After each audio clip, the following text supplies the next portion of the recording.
بس اب تو تھوڑا سا ہی راستہ باقی رہ گیا ہے۔ اگر راستہ طویل بھی ہوتا اربزگان سردار تو خانہ بدوش کبھی بھی چلنے سے تھکتے نہیں۔ ماشاءاللہ۔ اگر چلتے چلتے ہمارے پاؤں تھک بھی جائے تب بھی ہم چلنے سے ہرگز نہیں گھبراتے اقناء خالہ۔ ٹھیک کہا میری بچی، چلنا تو ہماری قسمت میں ہے، اور تب ہی ترکستان میں اس بارے میں قصے اور کہانیاں مشہور ہیں۔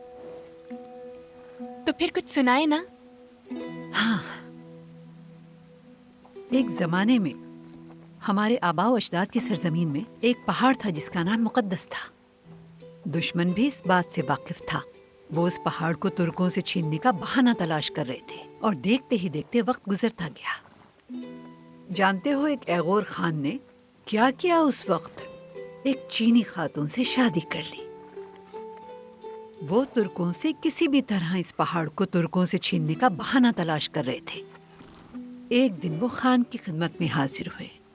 انہوں نے کہا، تم نے ہماری عورت تو ہم سے لے لی، تو تمہیں بدلے میں ہمیں یہ پہاڑ دینا ہوگا۔ خان نے پہلے تو انکار کر دیا، تاہم چینی خاتون نے خان کو قائل کیا اور اس نے ہاں کہہ دیا۔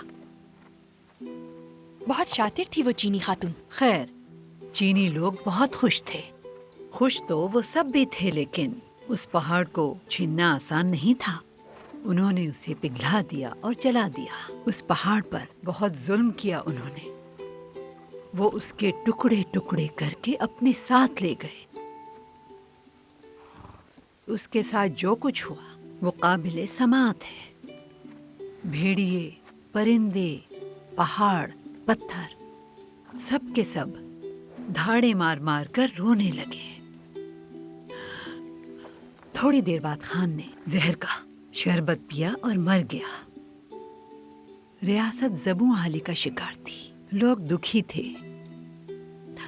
نئے خان جس نے تخت سنبھالا دیکھا کہ چیزیں اس طرح نہیں چل سکتی۔ اس نے کہا، ہجرت صرف وہی نہیں، پہاڑ، پتھر، بھیڑیے، پرندے، سب جیسے وہ سب دعا مانگ رہے ہوں، ہجرت کرو، ہجرت کرو، ہجرت کرو۔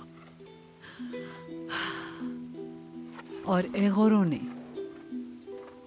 اپنے ملک کو پیچھے چھوڑ دیا اور ہجرت کی، یہاں تک کہ ہجرت کے نعروں کی آوازیں خاموش ہو گئیں۔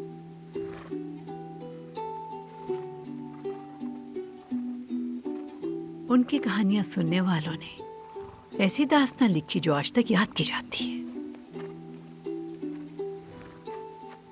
خیر، اب چلو سب، روانگی کا وقت ہو گیا ہے۔